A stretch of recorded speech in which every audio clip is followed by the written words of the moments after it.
At this point, we want to give another thank you to our partners for today's live animal show, Animal Quest. And we want to give one more special thanks to Rose Pest Solutions for supporting our virtual family events.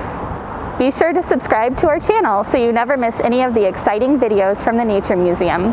Thank you again for joining us today, and have a happy, safe Thanksgiving weekend. Now I want to turn things over to Fabiola for a discussion of the fascinating exhibit, Without a Trace. Hello everyone, and thank you for joining us today for a discussion with Zbigniew Bzak, a photojournalist with the Chicago Tribune.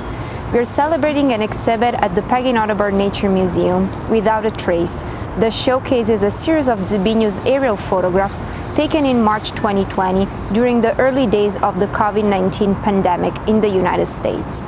Today we are joined by Zbigniew, and we are going to hear more about his practice as a photographer and what inspired this series. Zbigniew, thank you for joining us today. We're thrilled to be sharing a digital preview of your work in Without a Trace. So tell us a little bit about your work as a photojournalist. When did you know you wanted to work with photography as a medium, and what led you to this profession?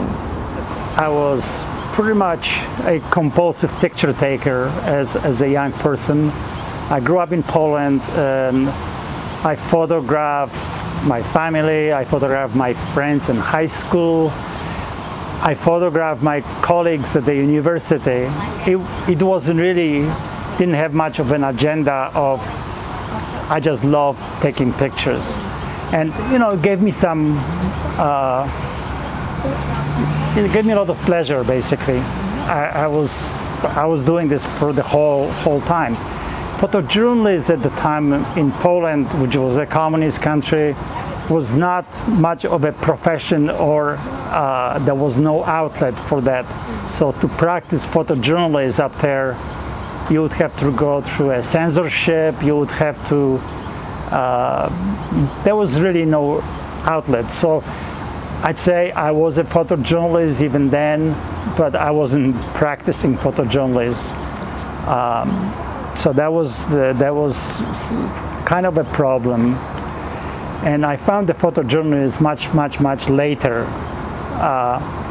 But in the meantime, I went traveling.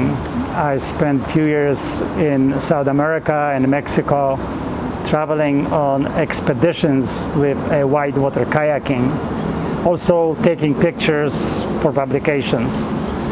But much more consciously, when I got into photography, was when I started working for the newspapers, because by then I had a lot of experience in picture taking and the publishing, but I discovered the photojournalism, the sort of two things. One is recording the events, recording what is happening around me. And secondly, much more important, was I found that photojournalism is great for storytelling.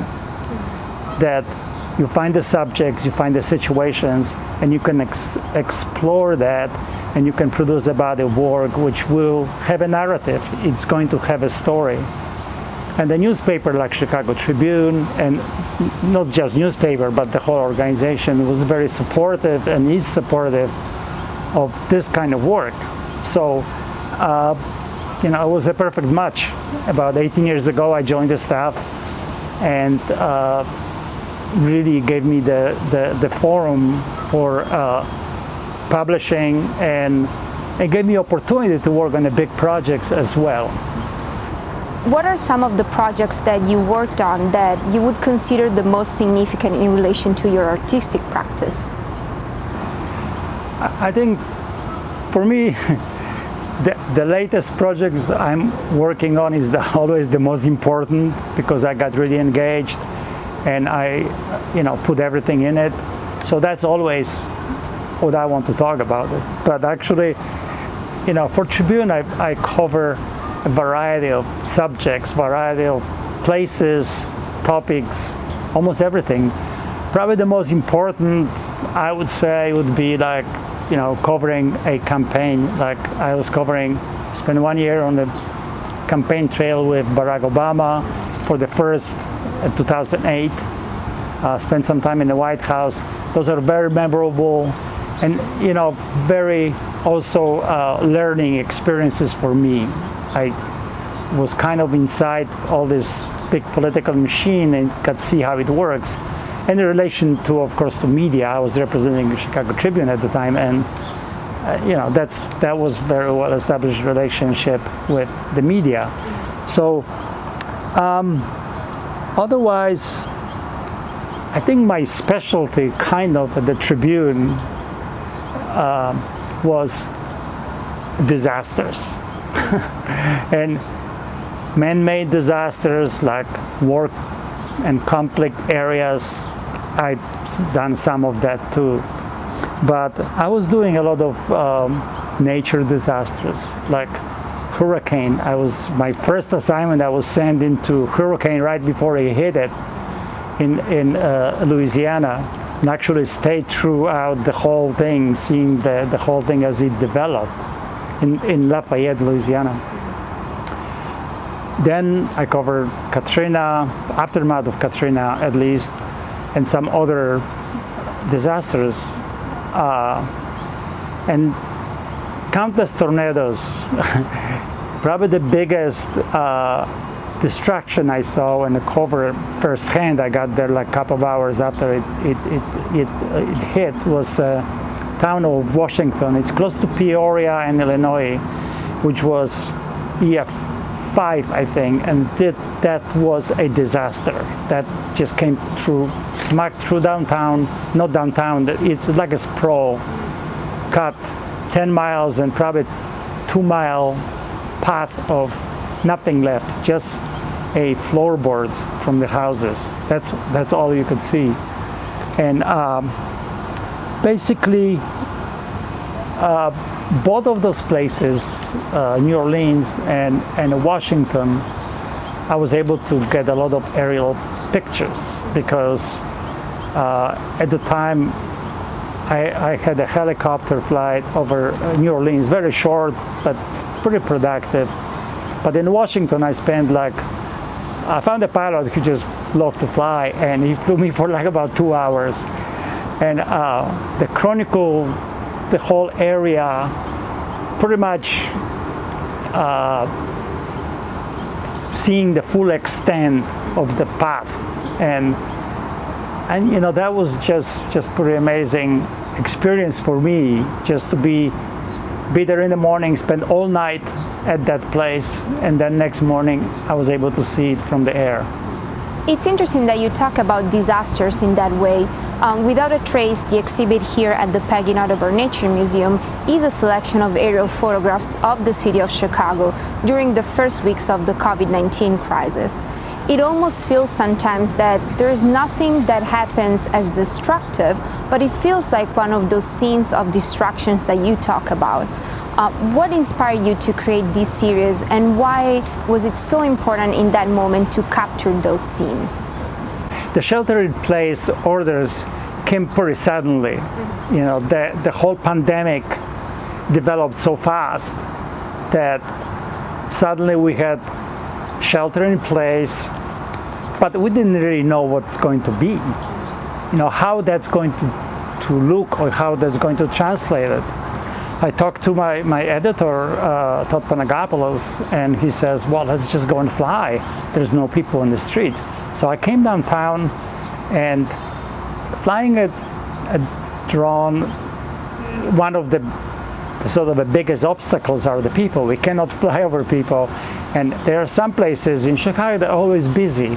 There's always someone there, and it's really limiting. So first it was like, let's use an opportunity to get some great aerial pictures. And so I spent like the morning into afternoon just basically going some of the well-known places. And of course, the more time I spend in the air, especially then looking at my pictures on the screen, I realized that there is some odd thing going on. I've seen those kind of things. I've seen places like that. I did see disasters. I see the war zones. And this place suddenly looked like something unreal. I couldn't I didn't understand exactly what was going on, but it just looked different because it was voided of people, voided of any action, but there was no distraction. There was no signs of any kind of invasion or anything like that, but it looked like that, it felt like that. So we decided to continue that, said like cover Millennium Park, Michigan Avenue, some of the downtown portions, the river, went to the neighborhoods, and it's very similar situation. Well recognizable neighborhoods suddenly voided of people, no traffic, or very little. And that was the kind of a revelation which at the time I didn't quite understood, and it kind of got to me a little bit later. This was also, I produced a video about the same subject, and it was really interesting to see that. So let's talk about the use of the drone. You said you were taking pictures ever since you were young, and the technology for photography has changed so much. You also talked about your first aerial shots being taken from a helicopter. So we see this technology growing in importance in photography.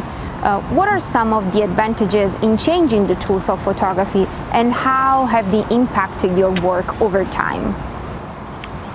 Well, I did a lot of aerial photography in the past, and some of it was in South America, in Peru mostly, flying a big helicopters over like the deepest canyon in the world, flying over high ridges on the mountains up to like 20,000 feet. So it was always, I'd always enjoyed that process because you had a huge helicopter. Actually, those were military helicopters. So we had, it's a lot of preparations, but a very small window of opportunity, because once you get up, you had to do it, no matter what. And flying over Chicago, I did several flights, almost few flights a year with a small helicopter, and we did use that extensively for any of the aerial shots. And I was doing some of them, most of the stuff people can do it, but I love to do that, so I was flying over my favorite areas usually. But it's also very limiting because you have to get the helicopter, you have to take off, and it's noisy, it's very invasive, so you can't go and fly over some areas because you're going to disturb that scene. So with drones, which came came to use in much wider scale, the advantage of the technology is that just like going work with the camera, I choose the time, I choose the opportunity. I can stay for a couple of hours, wait until the situation is right, the light is right, and I go and fly. And it's extremely quiet, doesn't announce itself, and has a big flexibility. So I think that this is not a solution, this is just an addition to what you do. And there's a certain subjects which I also photograph a lot, which a drone is a perfect match, because if you're flying over a lake shore to see erosion of the lake, that's the way to see it. There's a way that you would never see it from the shore. You never see it from another way than looking directly down or looking at the angle at the shore. So it becomes more useful, and for certain stories it becomes actually a critical piece of equipment. It's the way to see it, something that you wouldn't be able to project otherwise. Nature photography is a significant part of your practice. Can you tell us a little bit more about your experience of photographing nature specifically, and what is the most exciting part of the process for you? Well, I think nature photography has some expectations. Actually, I do not consider myself a nature photographer. Actually, I photograph an environment, and that's what interests me the most. And the environment, it's not just the pure nature, but I like the intersection of the nature, the industrial, the edges of the wilderness. We have industrial, post-industrial areas, especially around here. It's extremely, there's plenty of that.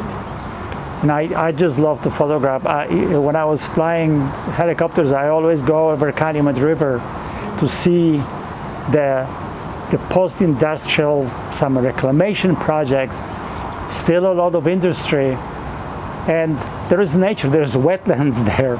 So you have all three elements just in one large but pretty manageable area. So that's pretty much what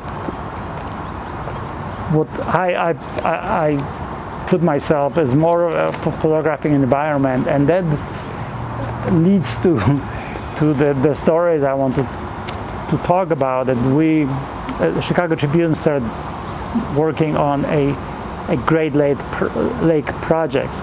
It's really stories about climate change and the consequences of that, of people who reside on the Great Lakes, but also about the greater ecosystem of the Great Lakes. And some of the stories are really science or data driven, and the photography is used to sort of put face into, to tell the story about people who are affected by that, who lived all their life and see, eyewitness some of the changes. They may not have a knowledge about why or even great interest, but they know why because they live there. They have a much greater knowledge sometimes than people who are research. They can put the numbers, but they lived through their own experiences. So we are on the fourth lake right now, and those are published as a series of photographs.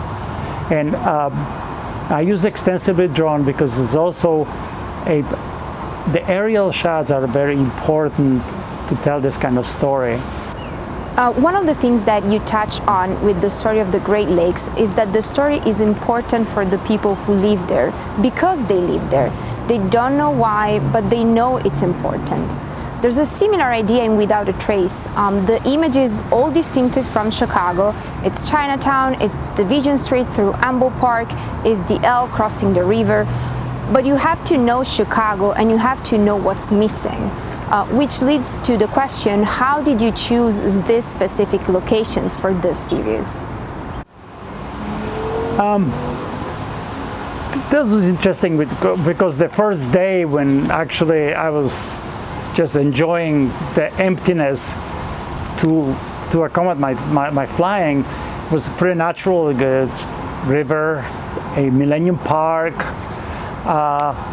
which is of course odd because I never seen anything like that, because I can see that from the windows of our office, some of it. But so that was kind of natural going through. I had no list, I had no really plan, and just go to the places which tell Chicago or somewhat recognizable, like State Street. And then the day after I said, well, I can't just going back to the same places. Let's go to neighborhoods. So I was trying to find, yes, the neighborhoods, if you go, it's somewhat for people who live here, but they know some of the areas, or at least they've seen it on the photographs.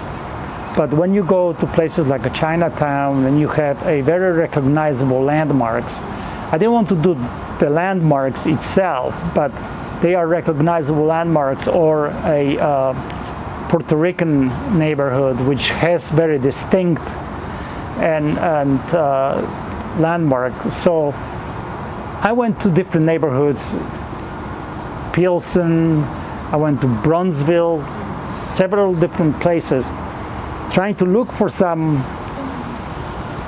which makes them distinct. To me they are, because I know them all. I spent so much time driving around all the time. But then choosing the pictures, I was looking, it's like, anybody knows what this place really is? But I think people do. I think that even if they're not really sure exactly where, they probably never seen those kind of empty scenes during the daytime. And that's interesting too, because to me, that's part of why this series was so important in terms of creating that connection between what happened and what is still happening and people through the images. You're presenting to them a visual of something that they feel like their own, that they live in these places and draw an emotional connection with. They see these places and they know there's something off. I think people from the neighborhood, they know that too. But I was surprised that some neighborhoods were still pretty vibrant, even shelter in place, no traffic. I went to some other places which was really difficult to fly because it was there was still people around. I just, I put the big premise of that. I want to had to be legal to start it, but secondly, that actually illustrates the story. It's interesting when we think about the name of the exhibit as well, Without a Trace. I think when we were looking at the photos, the first thing that came to mind was that there was no trace of people, but it's also related to the destruction we were talking about. You see that there was something disruptive, but there is no sign of physical disruption.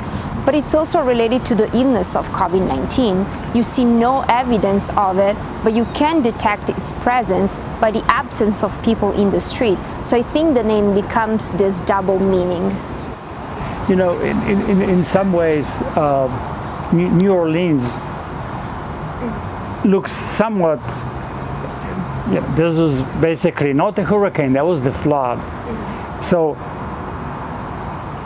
I was basically going on the boat or waiting in some of the streets. But when you get in a helicopter, you actually see the whole neighborhood. There is no really there were some fires, but there is no like mass distractions like a tornado. The whole town is leveled, floorboards on the ground. You see that distraction. In New Orleans, there were water. And it's actually looks pretty interesting because there is a water on between the houses, but the houses were intact too. So some of the disasters have a whole different look to them. And I started thinking about one, when we had conversations, that this one has a parallel, looks similar, even. I can't put, it has the feeling of a disaster, even if it's not a disaster to any of the physical properties, but just devoid of humans, something which, make our city alive. That's what makes our city the city we like. It's true. I think it's part of the reason why it's hard for people to connect the idea of destruction with something that they cannot see as visually destructive.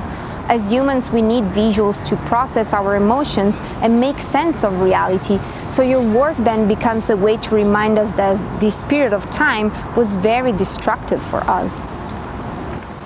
Yeah, I think that's the more I think, I get more psyched about that, actually, because as a photographer, especially working as a journalist, well, this is a probably lifetime sort of event you're witnessing, and everybody was trying to figure out maybe less or more deliberate way of showing that. So it's kind of interesting because some of my friends did a series of portraits at home, and everybody has a different take on it. So this is one of those which the photography and the storytelling possibility, because you can interpret anywhere you want later on, but those pictures are sort of a witness of the time, witness of that span of time, which especially then we had no idea what's going to happen. I think to me, that's my small contribution to the big dialogue, that if 100 years from now somebody would look at pandemic from this era, they may look at whole different materials, and I'm sure there was plenty of record and documents, visual documents. This is my little contribution, and as always, something which just kind of came organically. I did not wake up and plan of the big coverage for the pandemic. I just started doing what I like to do, what I know how to do it, and I was glad that some people are making possible to wider audience to see them. So I'm really glad how everything worked out. I love how we have come full circle from your photography as a kid and trying to tell a story to today, where you're still trying to tell a story through photography. We are very appreciative as well that we are able to share your work with a wider audience. And thank you, Zbigniew, for your enthusiasm with Without a Trace, and for your time today to speak to me. Thank you once again for joining us for this conversation with Chicago Tribune photojournalist Zbigniew Bzak. Be sure to leave any questions you have below, and don't forget to subscribe to the Nature Museum's channel. Without a Trace will be on display at the Peggy Nottebohm Nature Museum when our building reopens, and we do hope to see you then.